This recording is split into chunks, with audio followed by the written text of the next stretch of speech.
Hello guys, welcome to our channel. నేను మీ తేజ. వీర రాఘవరెడ్డి ఈ పేరు నేను కొత్తగా చెప్పేదే కాదు, మీ అందరూ వినే ఉంటారు. సో ఈ వ్యక్తి గత గత కొన్ని రోజుల కిందట చిలుకురి బాలాజీ టెంపుల్ రంగరాజన్ గారి పైన అటాక్ చేశారని చెప్పేసి అతన్ని అరెస్ట్ చేయడం కూడా జరిగింది. రీసెంట్గా అతను బెయిల్ పైన బయటకు వచ్చారు. అసలు అటాక్ చేయాల్సిన అవసరం ఏముంది? మీరేమో ఒక హిందువుడిగా ఉండి పైగా ఒక పూజారి పైన ఎందుకు అటాక్ చేశారు? అలాగే రంగరాజన్ గారిని వీళ్ళు డబ్బులు డిమాండ్ చేశారు, ఆయన ఇవ్వలేదు, అందుకని వీళ్ళు అటాక్ చేశారంటూ కూడా ఒకవైపు ఒక వాదన బయటకు రావడం జరిగింది. ఒకసారి పూర్తి విషయాలన్నీ కూడా మనం రాఘవరెడ్డి గారితోనే అన్ని విషయాలు కూడా తెలుసుకునే ప్రయత్నం చేద్దాం. ఆయన ప్రస్తుతం నా ముందు ఉన్నారు. సార్ నమస్తే అండి. నమస్తే స్వామి. నమస్తే మహాత్మ. రైట్. సో మొదటిగా జైలు జీవితం ఎలా ఉంది సార్?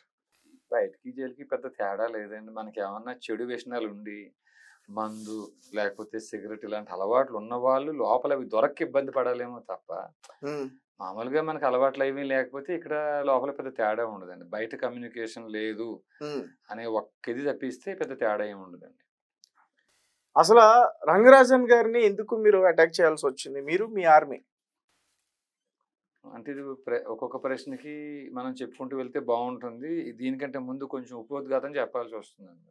రైట్, అక్కడి నుంచే మొదలు పెట్టాం. ఇప్పుడు అన్యమత ప్రార్థనా మందిరాల్లో వారి యొక్క మత ప్రబోధకులు వారి యూనిటీ ఎలా ఉండాలి అంటే, ఒక మసీదుకి ఎంతమంది ముస్లిమ్స్ వస్తున్నారు ప్రార్థనకి, వారు ఎవరు ఏ పని చేస్తారు, ఎవరు ఎక్కడ ఉంటారు, వారి దగ్గర స్పష్టమైన డేటా మెయింటైన్ చేస్తారండి వాళ్ళు. ఉదాహరణకు 20 మంది ఖాళీగా ఉన్నారు, కొత్తగా మసీదుకి వస్తున్నారు, వ్యాపారవేత్తలు ఎవరు ఉన్నారో వాళ్ళని పిలిచి వీళ్ళతో వ్యాపారం పెట్టించమని, ఇంకా లేదు ఇంకేమైనా ప్రత్యేకమైన ట్రైనింగ్కి పంపిస్తే వాళ్ళని ట్రైనింగ్ పంపించడం, ఇట్లాంటి వాటిలో వాళ్ళ యూనిటీతో పాటు వారు మత విస్తరణకి ఎలా ఉపకరించాలో వారు చక్కగా పని చేసుకుంటూ వెళ్తున్నారండి. అందులో భాగంగానే ఓవైసీ గారు గతంలో పోలీసులు కళ్ళు మూసుకుంటే 15 నిమిషాల్లో భారతదేశంలో ఉండే హిందువులందరినీ చంపేస్తాను నేను, 100 కోట్ల మంది హిందువుల్ని ఊచకోత కోస్తా అన్నాడండి ఆయన. అంటే పోలీసులు కళ్ళు మూసుకుంటే 100 కోట్ల మందిని ఒక్కడే ఊచకోత కొయ్యగలడా? సాధ్యపడదు కదండి. 15 రోజులు కళ్ళు గట్టిగా మూసుకున్నా కూడా ఊచకోత కొయ్యలేదు. సుమారు 6 లక్షల గ్రామాలు ఉన్నాయటండి. ఎన్ని గ్రామాలు తిరుగుతాడు ఆయన? ఇది సాధ్యపడే పని కాదు కదా. సో కాబట్టి ఈ పదం ఆయన ఎందుకు అన్నారు అంటే, ప్రతి ఊర్లో ఉండే మసీదులు కానీ మదర్సాలు కానీ, అంటే ఎక్కడైనా కొన్ని ఊర్లో మసీదులు ఉండకపోవచ్చు, మిగతా మ్యాక్సిమం మసీదులు అందుబాటులో దగ్గరలో ఉన్నాయండి, మదర్సాలు అందుబాటులో ఉన్నాయి వాళ్ళకి.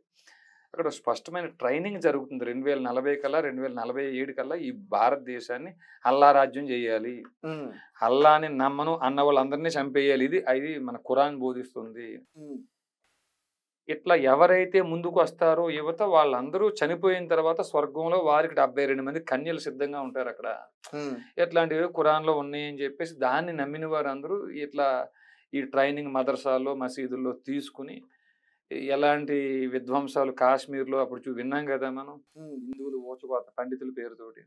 వెస్ట్ బెంగాల్లో ఇప్పుడు ఏం జరుగుతుంది, బంగ్లాదేశ్లో ఏం జరుగుతుంది, నిన్నగాక మొన్న పెహల్గామ్ ఘటన 27 మందిని ఊచకోత కోసారని, ప్యాంటులు విప్పి జిప్పులు తీసి మీరు హిందూ అవునా కాదా మతం అడిగి కన్ఫామ్ చేసుకుని మరీ చంపారండి భార్యల ముందే. సో ఇట్లాంటి దుస్థితి ఇది కొత్తది కాదు, ఎప్పటి నుంచో జరుగుతుందండి ఇది. అట్లాంటి దాంట్లో మరి మన ఆలయాల్లో ఉండే అర్చక పురోహితులు ఇందుకు ధీటుగా ఎదుర్కోవడం కోసం సిద్ధంగా ఉన్నారా లేదా? అక్కడ ఏ రకంగా ఎదుర్కోవాలి?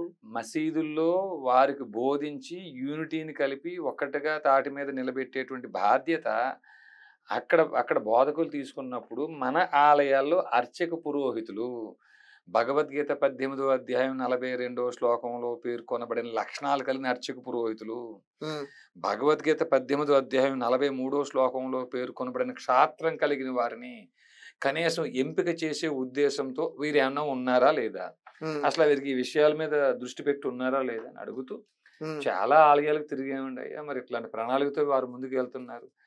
మనకి గో సంరక్షణ లేదు, గోవుల కోసం భూమి లేదు, భూములు అన్యాక్రాంతం అయిపోయి ఉన్నాయి.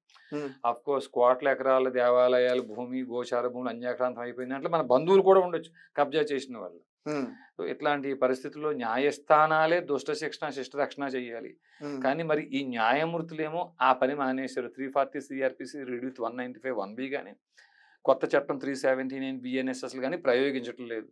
ఈ ప్రయోగించిన న్యాయమూర్తుల మీద కేంద్ర రాష్ట్ర ప్రభుత్వాలే 197 CRPC పాత చట్టం, కొత్త చట్టం 218 BNSS ప్రయోగించాలి. ఇవేమో కేంద్ర రాష్ట్ర ప్రభుత్వాలు చేయట్లేదు. సో కాబట్టి బంగ్లాదేశ్లో అక్కడ కోర్టులు పోలీస్ స్టేషన్లు ఉన్నా ఈ హింసను ఎవరు ఆపలేకపోయారు. వెస్ట్ బెంగాల్ మన దేశంలో ఉంది, అక్కడ కోర్టులు పోలీస్ స్టేషన్లు ఉన్నా ఇప్పుడు జరుగుతున్న హింసను ఎవరు ఆపలేకపోతున్నారు. కాశ్మీర్లో కూడా కోర్టులు పోలీస్ స్టేషన్లు ఉన్నా అక్కడ జరిగిన హింసను ఎవరు అడ్డుకోలేకపోయారు. ఇప్పుడు పెహల్గాం ఘటన జరిగిన ప్రదేశంలో కూడా కోర్టులు పోలీస్ స్టేషన్లు ఉన్నాయి, కానీ స్వేచ్ఛగా వారు వచ్చి ఓచుకోత కోసుకు వెళ్ళిపోయారు. సో కాబట్టి ఇప్పుడు మీరు బ్రాహ్మణులు జ్ఞానం విజ్ఞానం కలిగిన వారు కాబట్టి మీరు దాని మీద దృష్టి పెట్టి ప్రతి ఊరికి ఒక్క సైనికుడిని క్షాత్రం కలిగిన వారిని మీరు సిద్ధం చేయండి. అలా సిద్ధం చేస్తే ఏ రకమైనటువంటి సైనికుడిని తయారు చేయాలి? భగవద్గీత 18వ అధ్యాయం 43వ శ్లోకంలో పేర్కొనబడిన క్షాత్రం అనే లక్షణం కలిగిన వారిని, శౌర్యం, తేజస్సు, దృఢ నిశ్చయం, ఇంద్రియ నిగ్రహం, యుద్ధంలో వెనకడికి వేయకపోవటం, నాయకత్వ లక్షణాలు అంటే గీత చెప్తుందండి, శౌర్యం, తేజో, దుర్తి, దాక్ష్యం, యుద్ధే చాప్య పలాయనం, దానమీశ్వర భావచ్చ క్షాత్రం కర్మ స్వభావజం. ఆ నాయకత్వ లక్షణాలు, దాన గుణం, యుద్ధంలో వెనకడికి వేయకపోవటం, ఇలాంటి లక్షణాలు ఎవరికి ఉన్నాయో వారిని బ్రాహ్మణులే శమో దమస్తప శౌచం శాంతిర్జావమేవచ జ్ఞానం విజ్ఞానం ఆస్తిక్యం బ్రహ్మకర్మ స్వభావజం అనే లక్షణాలు కలిగిన బ్రాహ్మణులే గుర్తించి, అయ్యా మనకి ఇట్లాంటి విపత్తులు జరుగుతున్నాయి, మీరే సిద్ధంగా ఉండాలి.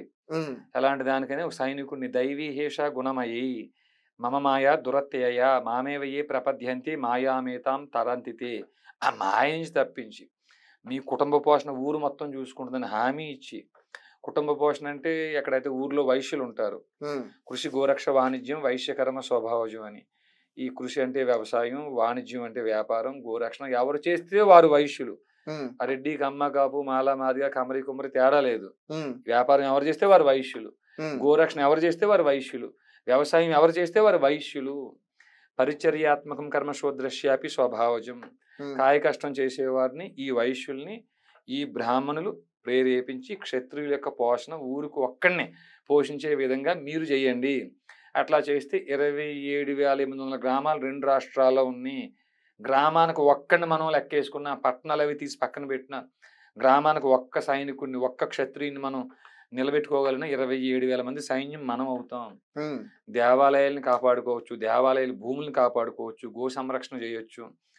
వీటితో పాటే ఏ న్యాయమూర్తులైతే అన్యాక్రాంతం అయిపోయిన భూముల్ని కాపాడటం కోసం తప్పుడు కేసులు వేసి స్టేలు తీసుకున్న వారి మీద 340 CRPC కానీ కొత్త చట్టం 379 BNSS కానీ ప్రయోగించటం లేదు. ఆ న్యాయమూర్తుల మీద కేంద్ర రాష్ట్ర ప్రభుత్వాలు 197 CRPC కొత్త చట్టం 218 BNSS ప్రయోగించేటట్టు మనం ఒత్తిడి చేయడం కోసం ఈ సైనిక వ్యవస్థ అంతా కూడా ఒక వ్యవస్థగా ఉంటుంది అని అనేక ఆలయాల్లో అర్చక పురోహితుల్ని కలిసి ఈ కాన్సెప్ట్ మీకు చెప్పింది వారికి చెప్పడం జరిగిందండి. ఇది మీ వెర్షన్? మా వెర్షన్, ఇట్స్ మై రిజాయిండరీ. మీ వెర్షన్ అవుతుందా లేకపోతే ఇది? అంటే నాకు తెలిసింది ఏంటంటే ఇప్పుడు మీరు చెప్పిందంత ఓకే, మంచి విషయమే అట్లా చేయడం కూడా. ఆలయాల్ని రక్షించుకోవచ్చు, భూములు కూడా రక్షించుకోవచ్చు. కాకపోతే నాకు తెలిసింది ఏంటంటే ప్రతి దేవాలయానికి వెళ్ళి ఇదే రకంగా పూజారుల దగ్గర డబ్బులు డిమాండ్ చేస్తున్నారు అనేది మీ పైన ఒక అపోహ ఉంది. డబ్బులు డిమాండ్ చేయట్లేదండి. ఊరికి ఒక సైనికుడిని మీరు ఎంపిక చేసి ఆ సైనికుడి పోషణ మీ ఊరు చూసుకోవాలి. కుటుంబం నుంచి 100 రూపాయలు వేసుకున్నా ఒక సైనికుడికి 20,000 25,000 శాలరీ ఇవ్వడం కష్టం కాదు కదా. మరి ఆ సైనికుడు శాలరీ ఇవ్వకపోతే ఎందుకు పని చేస్తాడండి? అతను మిలిటరీకి వెళ్తున్నారు, వాళ్ళకి శాలరీ ఇవ్వట్లేదా? మిలిటరీకి, ఇండియన్ మిలిటరీకి వెళ్ళి శాలరీ ఇవ్వట్లేదా? ఆ దేశ సరిహద్దులు వాళ్ళు పనిచేస్తున్నారు, దేశంలో అరాచకాలు జరిగిపోతున్నాయండి. కాబట్టి మన సంస్కృతి సంప్రదాయాలతో పాటు ధర్మస్థాపన కోసం కూడా సైన్యం అవసరం. దానికోసం ఫుల్ టైమర్స్ అయితేనే పని చేయగలుగుతారు. ఈ రోజు మీకు వీలవుతుంది వస్తారు, రేపు రమ్మంటే రారు. అదే ఫుల్ టైమర్స్ ఉంటే వారికి శాలరీ ఇస్తే, కాబట్టి వారి పోషణ మీ ఊరే చూసుకోవాలి, వారి తిండి మీ ఊరే చూసుకోవాలి, వారి ట్రావెలింగ్ ఖర్చెస్ మీరే చూసుకోవాలి. అనుకోకుండా మీరు మీ ఊర్లో పాలకల్లో ఒక వ్యక్తిని మీరు మీ అర్చక పురోహితులు సైనికుడిగా ఏర్పాటు చేసిన ఇతను హైదరాబాద్ రావాల్సి వస్తే అతనికి అయ్యే ట్రైన్ టికెట్లు మీ ఊరే లెక్కలు చూసుకోవాలి, అతనికి అయ్యే భోజన ఖర్చులు మీరే పెట్టుకోవాలి. ఆ లెక్కలు మీ ఊర్లో కమిటీ చేసి చూసుకోండి, ఎంత కలెక్ట్ చేసాం, ఎంత ఖర్చు అయింది, ఎంత వచ్చింది, ఎంత మిగిలింది. కుటుంబానికి 100 రూపాయలు 50 రూపాయలు వేసుకుంటే పెద్ద కష్టం కాదండి అలా చేసుకోవటం. అలా చేయండి అని అడిగామండి, మేము డబ్బులు అడగలేదండి. అయితే ఇంత మంచి విషయానికి రంగరాజన్ గారు ఖచ్చితంగా మరి మీ ఇద్దరి మధ్య ఈ విషయానికైతే గొడవ జరిగిందని నేను అనుకోవట్లా. దీనికి మంచి విషయం ఒక రకంగా. మరి ఆయన లేదండి, ఇది గొడవ జరగలేదు. ఏమైందంటే అందరు అర్చక పురోహితుల్ని కలిసినట్టే ఫిబ్రవరి 7వ తేదీ ఉదయం రంగరాజన్ గారిని కలవడం కోసం కూడా వెళ్ళామండి. ఆ గుడిలో ఆయన లేరు. దానికి ముందు రోజు మీ అందరూ కూడా ఎక్కడ సమావేశం అయ్యారు? ఇక్కడ హైదరాబాద్ లో ఉన్నామండి. ఓకే. హైదరాబాద్ లోనే ఉన్నాం. కోటప్పకొండ నుంచి బయలుదేరి వచ్చామండి. ట్రైన్కి వచ్చాం 4వ తేదీ మేము. కోటప్పకొండ నుంచి వచ్చాం. ఈ అనేక ఆలయాలు సికింద్రాబాద్ లో కూడా అనేక ఆలయాలకు వెళ్ళి మా ఊళ్ళో కలిసి చెప్పొచ్చారండి. 7వ తేదీ ఉదయం చిలుకూరు వెళ్ళామండి. సుమారు 7 గంటల సమయం ఆ ప్రాంతంలో టెంపుల్లోకి వెళ్ళే సమయానికి రంగరాజన్ గారు రాలేదు, గుడికి రాలేదు. సరే ఇంట్లో ఉన్నారండి అన్నారు. ఇంటికి వెళ్ళాం. అక్కడ 6 గంటల సేపు అవి మాట్లాడాక వాళ్ళ బ్రదర్ వచ్చారండి. ఆయన పైన ఉన్నారు, నిద్రపోతున్నారు, ఆయన వస్తారు, మీరు వెయిట్ చేయండి అని చెప్పి అన్నారు. ఆయన అరగంట వెయిట్ చేసినా ఇంకా ఆయన ఏం రాలేదు. బ్రాహ్మణులు సహజంగా ఆ టైం దాకా నిద్రపోరండి. తెల్లవారుజామున 4 గంటలకి వరకు వాళ్ళు నిద్రపోకుండా మేలుకున్నా సరే ఈ సూర్యోదయం తర్వాత నిద్రపోరు. అంటే నేను చెప్పేది బ్రాహ్మణులు అంటే ఎవరు మీకు చెప్తున్నా. మళ్ళీ జంధ్యం వేసుకున్న వాళ్ళు బ్రాహ్మణులు అనుకోవద్దు. భగవద్గీత 18వ అధ్యాయం 42వ శ్లోకం చెప్తుంది. శమో ధమస్ తపః శౌచం క్షాంతిర్జావమేవచ జ్ఞానం విజ్ఞానం ఆస్తిక్యం బ్రహ్మకర్మ స్వభావజం. ఈ లక్షణాలు ఎవరికుంటే వారు బ్రాహ్మణులు. ఈ లక్షణాలు లేవనుకోండి వారు బ్రాహ్మణులు కానే కదా. భగవద్గీత చెప్తుంది, నా మాట కాదండి. సో కాబట్టి సహజంగా నిద్రపోయే టైంలో ఎంత టైంలో 8-5 దాకా నిద్రపోతున్నారు అయినా అని అప్పుడే కొంచెం డౌట్ వచ్చింది. తెల్లవారుజామున పొద్దున్న తెల్లవారుజాము అంటే 4 గంటలకు, అంటే మార్నింగ్ అనకపోయి నేను ఉదయం 8 గంటలు 10 నిమిషాలు అటు ఇటు ఉండొచ్చండి. ఆ ప్రాంతంలో 4 మాత్రం, 20 మంది పైన ఉన్నాం, 4 మాత్రం పైకి వెళ్ళామండి. మీరు మీతో పాటు మీ ఆర్మీ మీ రామరాజ్యం సేనలో ఒక 4 పైకి వెళ్ళామండి. ఆ వెళ్ళిన తర్వాత అనుమతి తీసుకుని వెళ్ళారా? అనుమతి పైకి వెళ్ళడానికి అనుమతి తీసుకుని వెళ్ళారా? అది ఓపెన్ ప్రాంగణం అండి. అది గుడిని ఆనుకున్న ప్రాంగణం, గుడిలో భాగమైన ప్రాంగణం. అది ఆయన ఇల్లు కాదండి. అయ్యా ఆయన సొంతంగా ఎక్కడో రెంట కట్టుకున్న ఇల్లు కాదండి. అది అది గుడిలో ఉండే ప్రాంగణం అండి. పైన ఉంటే ఒక కలిసేసి ఆయన చెప్పి వెళ్ళిపోవడానికి ఇబ్బంది ఉంది దాంట్లోనూ. ఆయన అనుమతి వెళ్ళి అయ్యా మీ దగ్గరికి ఇలా వచ్చాం, మరి మీరు సమయం ఇస్తే చెప్పేసి వెళ్ళిపోతాం, రామరాజ్యం కాన్సెప్ట్ అని చెప్పేసి వెళ్ళిపోదాం అని వెళ్ళాం. అవి వెళ్ళే సమయానికి కొంచెం ఆ లోపల ఆయన ఉండకూడని స్థితిలో, చూడకూడని స్థితిలో మేము చూడటం. అంటే తలుపులు మేము బలవంతంగా, అంటే మేము కొంచెం ఎంటర్ అయ్యే సమయానికి అక్కడ లోపల నుంచి శబ్దాలు వినిపిస్తున్నాయి. కానీ రంగరాజన్ గారు ఉంటారు ఆ దుశ్శబ్దాల్లో అని మేము అనుకోలేదు. బలవంతంగానే కొంచెం తలుపులు తోసి లోపలికి వెళ్ళే సమయానికి ఆయన మొండి మొలతో ఉన్నారండి. ఏమంటే కింద ఏమీ లేదు, పైన టీ షర్ట్ ఒకటి ఉంది. ఇప్పుడు టీ షర్ట్ వేసుకోరు ఆయన. ఆ టీ షర్ట్ కూడా పైకి లేపబడి ఉంది. అది కూడా 2 మహిళలు ఉన్నారు. ఇవన్నీ చూసి రంగరాజన్ గారు అని తేరుకోవడానికి మాకే 2 సెకండ్ల సమయం పట్టింది, కళ్ళు బయర్లు కానీ. ఆ తర్వాత మా చేతిలో ఫోన్ ఉందండి. ఆ ఫోన్ తో రికార్డ్ చేస్తున్నామని ఆయన అనుకుని ఏం చేశాడు, వెంటనే మా చేతిలో ఫోన్ లాక్కోవడం కోసం నా మీద ఉరికాడండి ఆయన. మాకు తోపులాట కూడా జరిగింది. ఆ తోపులాట్లో ఆయన కింద సతికిలు పడ్డాడండి ఆయన. సతికిలు పడిన తర్వాత ఇంక నేను లేచి వీళ్ళతో యుద్ధం చేయలేని అనుకున్నాడో ఏమో తెలియదు, గట్టిగా కాళ్ళు పట్టుకుని ఆ రోజు అలా కింద కూర్చున్నారు. మీరు పక్కన దయచేసి ఎప్పుడు ఇంకా ఇలాంటి పనులు మేము చేయమండి, ఈ విషయాలు మాత్రం బయట పెట్టొద్దు అని బ్రతిమలాడితే నేను చెప్పాను, తెలియని నట్టబెట్ట శూద్రులు వనితలు స్వవచమాటుకు ఉపదేశాలు చేయడం కోసమా మీకుండే పాండిత్యం? భగవద్గీత 18వ అధ్యాయం 42వ శ్లోకం ఇదే చెప్తుందా? మీరు ఈ తప్పు చేస్తున్నందుకు నేను తప్పు అని అంటలేదు. ఇది దేవాలయ ప్రాంగణంలో చేయడం తప్పు. బయలాజికల్ నీడ్ అయినా అంతే తప్ప మీరు ఇక్కడ ఈ ప్రదేశంలో చేయడం తప్పు. ఇవన్నీ చెప్పిన తర్వాత ఆయనకి ఎవరికై చెప్పొద్దని కాళ్ళు పట్టుకుని, ఆ 2 మహిళల్లో ఒక అమ్మాయికి పెళ్లి కాలేదు. సో కాబట్టి కొంచెం మీరు దీన్ని ఎవరికై చెప్పొద్దని బ్రతిమలాడారు ఆయన. సరే ఎంతసేపు ఆ పెంట మాట్లాడతాం, మనం పక్కన పెట్టేసి అయ్యా బాబు చేసి చండాలం అంతా పక్కన పెట్టేసేయండి, చేయకూడదు పక్కన పెట్టేసేయండి, ఇక మీదైనా రామరాజ్య స్థాపన కోసం పని చేయండి. కేవలం మన పూజల కోసం, పునస్కారాల కోసం, కోరికల కోసమే మన గుడిని వాడుకోవద్దు. ధర్మ స్థాపన కోసం కూడా మనకు ఆ దేవాలయాలు కేంద్రాలుగా మారాలి, అందుకు మీరే కంకణం కట్టుకోవాలి అని ఏదో నాకు తెలిసిన 4 భాషలో 4 ముక్కల్లో చెప్పి ఒక సైనికుడిని ఏర్పాటు చేయండి చిలుకూరు నుంచి. ఆ సైనికుడి పోషణ మీరే చూసుకోవాలి, ఊరే చూసుకోవాలి. మీరు అంటే రంగరాజన్ గారు కాదు, ప్రతి కుటుంబం 50 రూపాయలు 100 రూపాయలు వేసుకుంటే సైనికుడి పోషణ అయిపోద్ది. ఇలా 27,800 గ్రామాల్లో సైన్యం మనం ఏర్పాటు చేసుకోవాలి, మన గో సంరక్షణ భూ సంరక్షణ అని ఏదో నాకు తెలిసింది నేను చెప్పాను. ఆయన కూడా చివరిలో సరైన తల ఊపారు, మేము బయలుదేరి వచ్చేసామండి. తర్వాత రోజు తెలిసింది, మధ్యాహ్నం మా దగ్గర పోలీసు వచ్చినప్పుడు తెలిసింది మా మీద కేసు పెట్టారు. ఆయన 8వ తేదీ ఉదయం కేసు పెట్టారంట, సంఘటన 7వ తేదీని జరిగితేనే. దానికి మరి ఇన్ఫ్లుయెన్స్ ఎక్కువ ఉంది కదా ఆయనకి, రంగరాజన్ గారి సీఎంలు, మన మంత్రులు, పెద్ద స్థాయి పోలీస్ ఆఫీసర్లు అందరూ వాళ్ళు గుడికి వస్తుంటారు కదా. ఇంకా దాంతో వారు మా ముందు టార్గెట్ మా ఫోన్లు సీజ్ చేయడమే పనిగా పెట్టుకుని 15 మంది ఫోన్లు సీజ్ చేశారు వాళ్ళు. అరెస్ట్ చేశారు. అంటే మీ దాంట్లో రికార్డ్ ఉందా, వీడియో ఉందా? ఉంటుందండి, 7 సెకండ్ల దాకా రికార్డు ఉంటుందండి. 7 సెకండ్స్ మహిళలతో ఉన్నట్టు రంగరాజన్ గారు అని మీరు షూట్ చేశారా? మహిళలతో ఉన్నట్టు ఉండదండి, ఇద్దరు మహిళలు నిలబడి ఉన్నారు. లోపల నుంచి సౌండ్స్ విన్నాను అంటున్నారు. ఏ సౌండ్స్ విన్నారు చెప్పండి. వచ్చే సౌండ్లేనండి, దాంట్లో కొత్త ఏమన్నా మళ్ళీ సశబ్దం నిశ్శబ్ద క్రియలు నాకు తెలియకపోయినా ఆ వచ్చే శబ్దాన్ని బట్టి ఏం చేస్తున్నారో తెలుస్తుంది కదండి లోపల నుంచి. మరి మీరు పైకి వెళ్ళిన చప్పుడు కూడా వాళ్ళకి వినిపించలేదు రంగరాజన్ గారు? తెలియదు అండి, అది తెలియదు. ఆయన్ని అడగాలి, వినిపించలేదని ఆయన్ని అడగాలి. కానీ ఆ రోజు బ్రదర్ కూడా ఉన్నారని చెప్తున్నారు మీరు. కింద ఉన్నారండి, కింద ఉన్నారు. ఆయన చెప్పే లోపలికి వెళ్ళిపోయి ఆయన తలుపు పెట్టుకున్నాడు. ఆయన కూడా ఆయన మా ముందే మాకు చెప్పేసి లోపలికి వెళ్తూ లోపల తలుపు పెట్టుకుని లోపలికి వెళ్ళిపోయారండి ఆయన. అయితే మొత్తానికి మీరు డోరు ఆయన తీసారా, మీరు మేమే బలవంతంగా తోసుకుని వెళ్ళాము. పద్దలకొట్ల కొంచెం గట్టిగా ఎట్లా ముందుకు లాగి వెనక్కి చూస్తే డోర్ ఓపెన్ అయ్యింది. మీరు ఒక్కసారిగా డోర్ తీసేసరికి ఏం జరిగిందా? అంటే ఈ డోర్ తీస్తున్న ఈ శబ్దం పెనుగులాటకి ఏమన్నా ఆయన మా వైపు రావటం మొదలు పెట్టాడేమో. ఆయన ఈ డోర్ వైపు వస్తున్నాడండి, బెడ్ నుంచి డోర్ వైపు నడిచి వస్తున్నాడండి. ఆయన తీయడానికి ఏదో తెలియదు, ఆయన నడిచి వస్తున్నాడు, డోర్ ఓపెన్ అయిపోయింది. ఆ డోర్ ఆయన మీద పడిపోయిందా? అట్లేదండి, కొంచెం గ్యాప్ ఉందండి, ఇబ్బంది. సో ఇది ఆ రోజు జరిగిన సిచ్యువేషన్. దాని తర్వాత మీరు దాడి చేస్తారని చెప్పేసి మీ పైన కేసు పెట్టి మిమ్మల్ని అరెస్ట్ చేశారు. మీ ఫోన్లు సీజ్ చేశారు. ఒకవేళ చూపిద్దామని, అదే మీ దగ్గర రికార్డ్ అయింది చూపిద్దామన్నా కూడా లేకుండా పోయింది. దాని తర్వాత చాలా మంది ప్రముఖులు అందరూ కూడా ఆయన తరపు నుండి మాట్లాడి ఇది తప్పు, ముఖ్యంగా వీరరాఘవరెడ్డిని శిక్షించాలంటూ మాట్లాడారంటారు. ఆయన మొదటి పార్ట్ చెప్పుండకపోవచ్చు అండి, ఈ రెండో పార్ట్ లోనే నన్ను ఇలా చేశారు, నన్ను తిట్టారు, కొట్టారు, డబ్బులు అడిగారు ఆయన అనుకూలంగా చెప్పుండొచ్చు అండి. ఆయన ఈ వెర్షన్ అంతా చెప్తే ఆయన్నే పట్టుకు తిడతారండి.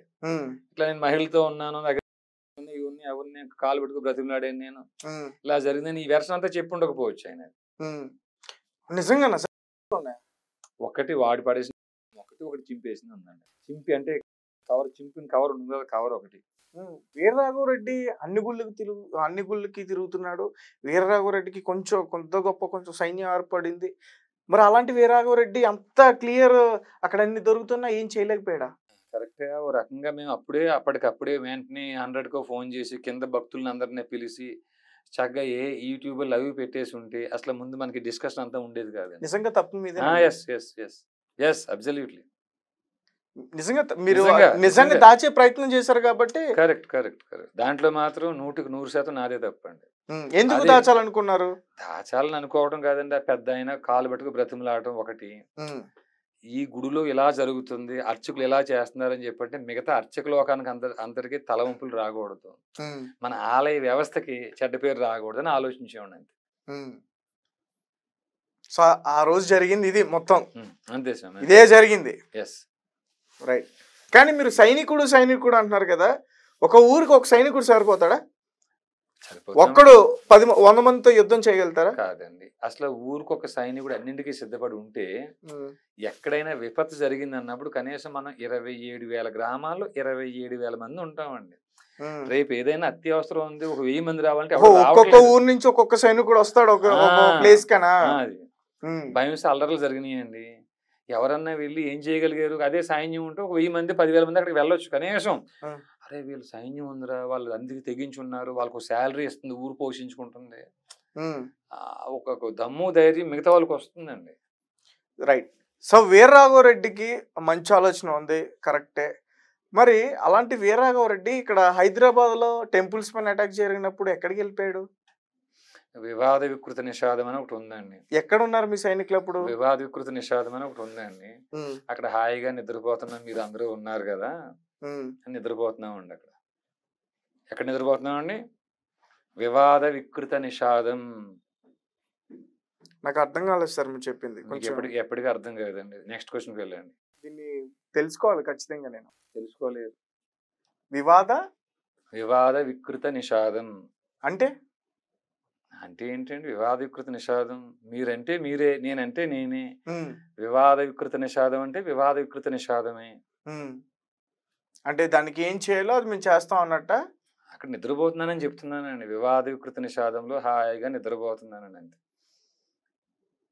అది మరి ఇంత మంచి ఆలోచన, ఈ గో సంరక్షణ, ఈ దేవాలయాల రక్షణ చేస్తున్నప్పుడు దాని గురించి ఎందుకు మీరు అట్లా ఇదైపోవడం? ఎందుకంటే వాటి గురించి ఎందుకు ఆలోచించడం అండి? అసలు వీటన్నిటికీ కారణం ఏమిటండి? ముత్యాలమ్మ ఆలయంలో ముత్యాలమ్మని తన్నడానికి, కాశ్మీర్లో 27 మంది ప్యాంట్లు విప్పి మతం అడిగి మరి కాల్చడానికి, లేకపోతే వెస్ట్ బెంగాల్లో వారిని ఊచకోత కొయ్యడానికి, వీటన్నిటికీ కారణం ఏమిటండి? ఏ ఖురాన్ అయితే చెప్తుందో, ఏ ఖురాన్ అయితే బోధిస్తుందో అల్లా నమ్మని వారందరినీ చంపేయండి, ఈ భూమి స్వాధీనం చేసుకోండి, మహిళలను మాత్రమే మీకోసం అట్టి పెట్టుకోండి, మిగతా వాళ్ళందరినీ చంపేయండి అని ఖురాన్ బోధించడం నిజమైతే, ఈ బైబిల్లో కూడా విగ్రహారాధన చేసే వాళ్ళందరినీ రాళ్లతో కొట్టండి, విగ్రహాలను ధ్వంసం చేయండి, వాళ్ళని చంపండి అని బోధించడం నిజం అయితే, ఈ 2 మత గ్రంథాలని భారతదేశంలో ప్రచారం చేయటం కోసం భారత రాజ్యాంగం ద్వారా అనుమతి ఇచ్చింది ఎవరు? దానికోసం మనం పోరాటం చేయటం మానేసి, ఎవడు రాయేస్తే వాడు, ఎవడు పొడిస్తే వాడి వెనకాల తిరిగితే మూలానికి మంది ఎలా వేస్తామండి మనం? ఈ ప్రశ్నలు వేయటానికి చాలా బాగుంది. ఎక్కడ రామతీర్థంలో రాముడు తల తీసినప్పుడు నువ్వు ఎక్కడున్నావు? అక్కడ వరంగల్లో అర్చకుడు పేద బ్రాహ్మణుని చంపేసినప్పుడు నువ్వు ఎక్కడున్నావు? అప్పుడు ఎవరు స్పందించారండి? ఈ ముఖ్యమంత్రులు స్పందించారా? ఇదే కేటీఆర్ గారు వాళ్ళ నాన్నగారు ముఖ్యమంత్రిగా ఉన్నారు భయం అల్లర్లు. అప్పుడు మరి రేవంత్ రెడ్డి ఎక్కడికి వెళ్ళిపోయారు? మీరు ఎక్కడికి వెళ్ళిపోయారు? సహజంగా ప్రశ్నలు వస్తాయి. కానీ మూలం ఏమిటి? ఇది అన్నిటి కారణం మూలం ఏమిటి? ఒక 100 మందిని చంపేసాం పాకిస్తాన్ లో, ఈరోజు మనం దాడి చేసి సంకలు ఉద్దేశుకుంటున్నాం, చాలా మంచి పని. 100 మంది కాదు, మొత్తం పాకిస్తాన్ మొత్తం నేలమట్టం చేసేయండి. అక్కడ మిగిలిన 1% హిందువులతో సహా నేలమట్టం చేసేసిన సమస్యకి అసలైన పరిష్కారం ఏమిటి? మరి భారతదేశంలో 30 కోట్ల మందో 25 కోట్ల మందో ముస్లిమ్స్ ఉన్నారండి. ఇక్కడ ఆ 25-30 కోట్ల మంది ముస్లిమ్స్లో కనీసం 1%, 2% అల్లాని నమ్మని వాళ్ళందరినీ మేము చంపేస్తాం, ఇది మా జిహాద్ చెప్తుంది, ఇది పవిత్ర యుద్ధం మాకు ఇది అనే పేరుతో వాళ్ళందరూ రేపు దాన్ని విధ్వంసానికి దిగితే ఇక్కడ మిగిలిన హిందువుల పరిస్థితి ఏమిటి? దానికి పరిష్కారం ఏమిటి? ఎక్కడుంది? భారత రాజ్యాంగం ఆర్టికల్ 25, 26, 27, 28, 29, 30 అన్ని మతాలకి భారతదేశంలో మత ప్రచారం చేసిన హక్కు ఉంది అని పెట్టి తప్పు చేశారండి. ఆ ప్రచారం చేసిన వెసులుబాటును తొలగించేసేయండి, అది రద్దు చేయాలంటారు. అమెండ్మెంట్ చేసి ఏమంటారు, చట్ట సవరణ చేసి, రాజ్యాంగ సవరణ చేసి దాన్ని రద్దు చేయండి, ఆ ప్రచారణ చేయండి. ఇంక ఇది మానేసి ఎవడో పొడుస్తూ ఉంటాడో, ఎవడో గుచ్చుతూ ఉంటాడో వాడు వెనకాల మనం తిరుగుతా కూర్చుంటామా మనం? ఇదే మనకు పని. భాగవత, రామాయణ, గీతాది, శృతి శాస్త్ర పురాణాల మీద నమ్మకంతో కూడిన అవగాహన ఉన్న వాళ్ళకి, దేహదారుఢ్యం కనీసం 5 కిలోమీటర్లు నడవగలిగి 3 కిలోమీటర్లు పరిగెత్తగలిగే వారికి, భారతదేశంలో ఎక్కడైనా పని చేయడం కోసం వెసులుబాటు ఉన్న వాళ్ళకి. ఒక్క నిమిషం క్షమించాలి, ఈ 3 కిలోమీటర్లు పట్టుకోవడానికా పారిపోవడానికా? ఎవరైనా తరిమితే పారిపోగలగాలి, ఎవరినైనా తరమాలు చూస్తే పరిగెత్తగలగాలి. ఎందుకు పారిపోవాలి? ఏం చేస్తాం? ఎవరు దొరుకుతారు? అలా కాదండి, గో సంరక్షణ ఉంది. ఒక 2 గో సంరక్షణ కోసం వెళ్ళారు. ఆ గోవులను రక్షించేటప్పుడే అవతల వాళ్ళు ఒక 1000 మంది 500 మంది వచ్చేసారు అనుకోండి, వీళ్ళ ప్రాణం కాపాడుకోవడం కూడా ముఖ్యమే కదా. గోవుతో పాటు అయ్యా రెండింటికి సిద్ధపడాలండి, రెండింటికి కూడా స్టామినా కావాలి. దాన్ని ఎలాగన్నా ఉపయోగించుకోండి. మీలాంటి యూత్ ధైర్యవంతులందరూనేమో పరిగెడతారు, తరుముతారు, నాలాంటి పిరికి వాళ్ళు పారిపోతుంటా ఉన్నది. కనీసం దానికన్నా శక్తి కావాలి కదా. కొంచెం మీరు మధ్యలో అడ్డుపడకపోతే కంప్లీట్ చేస్తానండి నేను. సో కాబట్టి ఇలాంటి లక్షణాలు ఎవరికి ఉన్నాయో వారు అప్లై చేసుకోవచ్చు అని పెట్టిన దాని మీద సుమారు 200 మంది అప్లై చేశారండి. 64 మంది ఇంటర్వ్యూకి వచ్చారు, ఓ 35 మంది దాకా ట్రైనింగ్ వచ్చారండి. దాంట్లో సుమారు ఒక 28 మంది దాకా నియమితులు అయి ఉన్నారు. ఇప్పటికి కంటిన్యూ అవుతున్నారు. వాళ్ళకి నెలకి శాలరీలు కరెక్ట్ గా ఇచ్చేస్తున్నారు. నెలకి శాలరీస్ వెళ్తాయండి. ఇంకా ఎక్కువ వాళ్ళు ఇంకా ఏమంటారు, డ్యూటీలు ఇంకా జాయిన్ అవ్వలేదు, ట్రైనింగ్ పూర్తి అయిందండి. ఓహో, జస్ట్ ట్రైనింగ్ లో ఉన్నారు అంతే. తర్వాత వాళ్ళని ఒక్కొక్క ఊరికి మీరే పెట్టేస్తారా? లేదండి, మిగతా ఊర్లో ఉండి వాళ్ళకి అందరికీ ప్రచారం చేయడం కోసం పనిచేస్తారండి వీళ్ళు. వీళ్ళు చెప్పడం ద్వారా మిగతా ఊర్లకి ఏ ఊరికి ఆ ఊరే అర్చక పురోహితులు నియమించుకోవాలండి, శాస్త్రం కలిగిన వారిని. నాకు బద్రీనాథ్ సినిమా గుర్తొస్తుంది సార్. అందులో అల్లు అర్జున్ గారు బద్రీనాథ్ మొత్తం కూడా సంరక్షకుడిగా ఉంటాడు ఆ దేవాలయానికి. అదేనా మిమ్మల్ని కొంచెం ఇన్ఫ్లుయెన్స్ చేసిందా ఏంటి? లేదండి, మీరు అల్లు అర్జున్ అంటే నాకు తాతగారు గుర్తు వస్తున్నారు, అల్లు రామలింగ గారు. వాళ్ళ ఇంట్లో చాలా సార్లు భోజనం పెట్టారండి ఆ పెద్ద ఆయన, వారు నానమ్మ గారు కనకరత్నం గారు. మీరు అల్లు అర్జున్ అనగానే నాకు ఆయన పెద్ద ఆయన గుర్తు వచ్చారు నాకు. వాళ్ళ పరిచయం ఉందా సార్ వాళ్ళతోనే?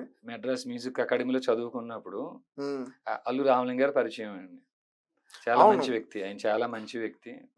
అసలు పెద్ద చిన్న అనే విభేదం చూడండి ఆయన. డబ్బున్నవాడు డబ్బు లేనివాడు, పరపతి ఉన్నవాడు పరపతి లేనివాడు అనేటువంటి ఆ రెండు తెలియదండి ఆయనకి. అందరూ సమానంగా చూసే తత్వం వారి శ్రీమతి అల్లు కనకరత్నం గారు ఆవిడ అంతేనండి. Okay, right. వీరరాఘవరెడ్డి ఒకప్పుడు మ్యూజిక్ డైరెక్టర్ అనుకుంటా, సారీ కాదు, మ్యూజిక్ టీచర్ అనుకుంటా.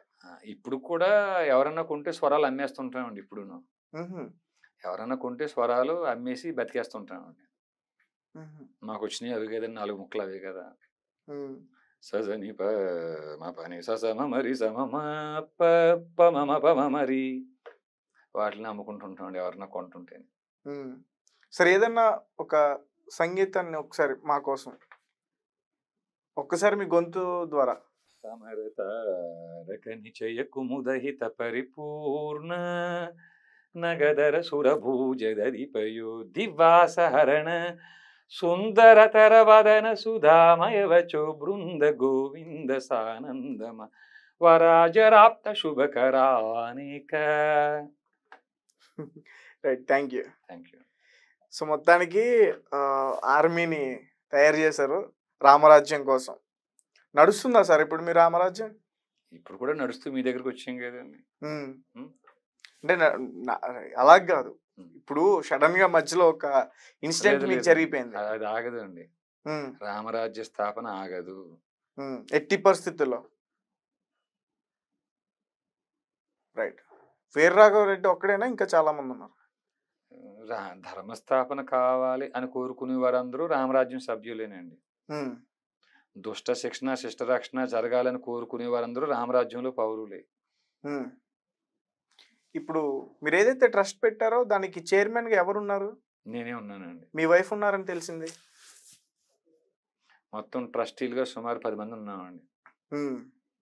అందులో నా భార్య కూడా ఒక ఆవిడ. ఎంతమంది ఉన్నామండి? 10 మందిలో నా భార్య నేను కూడా ఒకళ్ళు అంతే.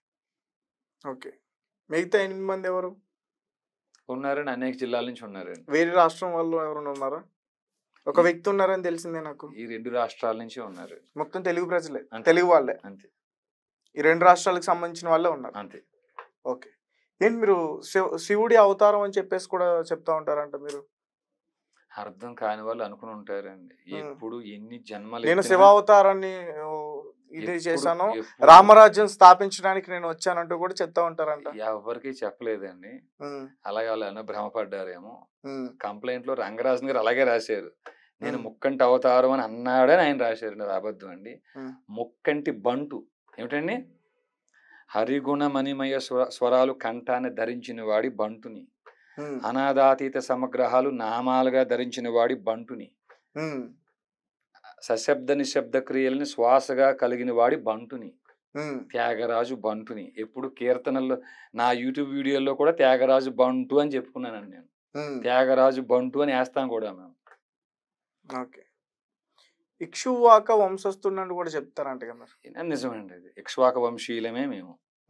ఇక్ష్వాక వంశ శూద్రులం, మా గోత్రం మహిపాల, ప్రవర కాశ్యప, వర్ణం శూద్ర, వంశం ఇక్ష్వాకు. ఏంటి వాళ్ళ వృత్తి ఏంటి?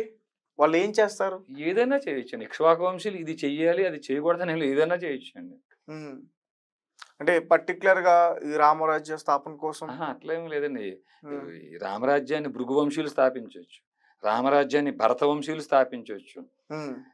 యదా హి ధర్మస్య గ్లానిర్భవతి భారత, ఓ భరత వంశీయ అని ఏ ధనంజయ గోత్ర క్షత్రియ ప్రవర కలిగిన వారు పిలిపించుకున్నారో శ్రీకృష్ణుడి చేత స్వయంగా ఆ భరత వంశీయులు కూడా భరత్, పరీక్షిత్, విష్ణువర్ధన మహారాజు వంశ అనే ప్రవర కలిగి ధనంజయ గోత్రంలో జీవించున్నారు.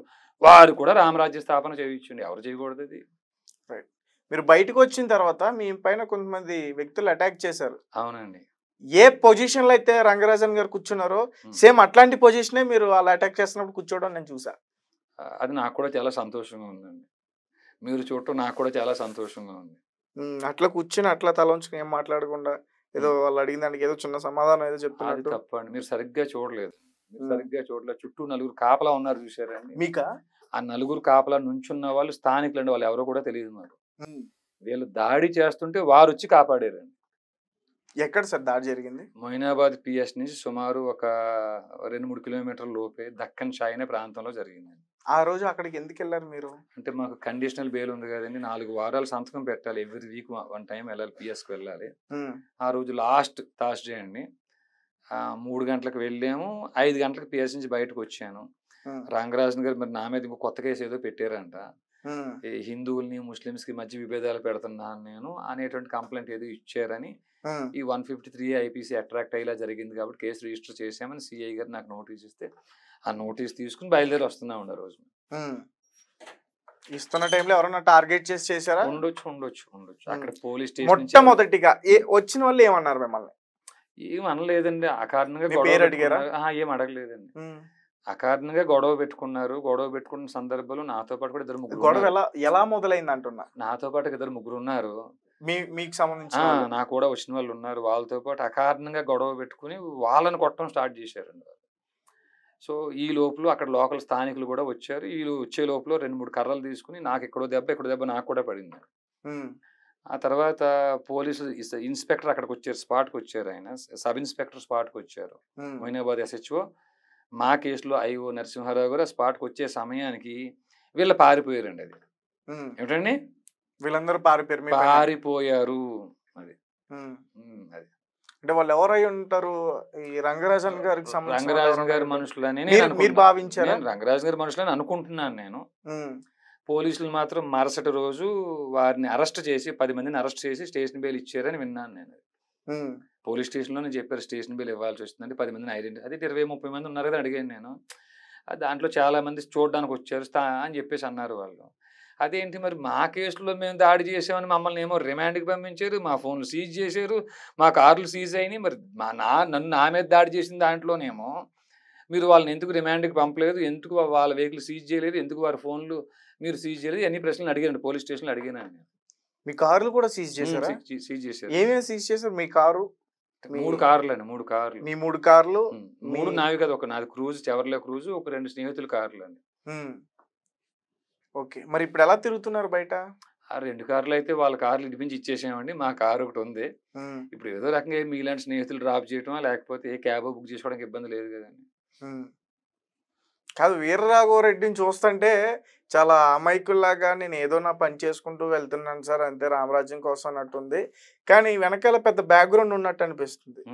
దాని గురించి నేను చెప్పను కానీ నేను చేస్తానని చెప్తున్నారు. చాలా పెద్ద బ్యాక్గ్రౌండ్ ఉందండి. మీకు చెప్పాను కదా, ఒక పెద్ద ఆయన ఉన్నాడు, ముష్టి అయిన శమన వైరి అని. చాలా పెద్ద బ్యాక్గ్రౌండ్ అండి. లోకం అంతా వెనకాల లేకపోయినా పర్లే, అతను ఒకడు ఉంటే సరిపోతుందండి. అలాంటి వాడు వెనకాల ఉన్నాడండి. అనాథాతీత సమగ్రహాలను 3 నామాలుగా దాల్చి ఉన్నాడండి ఆయన. సరే, అంటే బయటకు వచ్చిన తర్వాత మరి రంగరాజన్ గారితో మాట్లాడే ప్రయత్నం చేశారా ఎప్పుడన్నా? లేదండి. ఎందుకు కూడా తెలియదండి, చేయలేదు.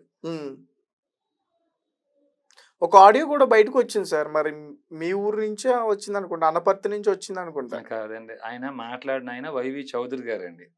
ఆయన ప్రజెంట్ వైజాగ్ లో ఉంటున్నారు. ఆయన మా ఊరు దగ్గరే, మెండపేట ఆయన ఊరండి ఆయన్ని. సో ఇట్లాంటి రంగరాజన్ గారి మీద ఇలాంటి విషయాలు బయటకు వస్తున్నాయి కదా, ఏంటో కనుక్కుందాం. రంగరాజన్ గారు నాన్నగారు సౌందరరాజన్ గారి దగ్గర పనిచేసిన వ్యక్తి మనకు తెలుసు కదా, అతనికి ఫోన్ చేసి మనం కనుక్కుందాం. ఫోన్ చేసినట్టున్నాడు ఆయన. ఫోన్ చేశారా బాబా, మీ గురుగారు మీద ఆరోపణలు వచ్చినాయి ఏంటని చెప్పి అడిగితే, అవును గురుగారు, ఈ విషయాలని ఇప్పుడు ప్రత్యక్షంగా చూశాను నేను. శ్రీదేవి అక్కకి చెప్పాను. శ్రీదేవి అక్క ఏమో పెద్దోళ్ళ విషయాలను పట్టించుకోవద్దని శ్రీదేవి అక్క. ఇంకా అలాంటప్పుడు నేను మానేసాను, ఎప్పటికన్నా బయటకు వస్తాయని అనుకున్నాను, ఇప్పుడు బయటకు వచ్చినాయి. ఏంటి మరి రంగరాజన్ గారికి అమ్మాయిల అలవాటు ఉందా అని అడిగాడు నేను.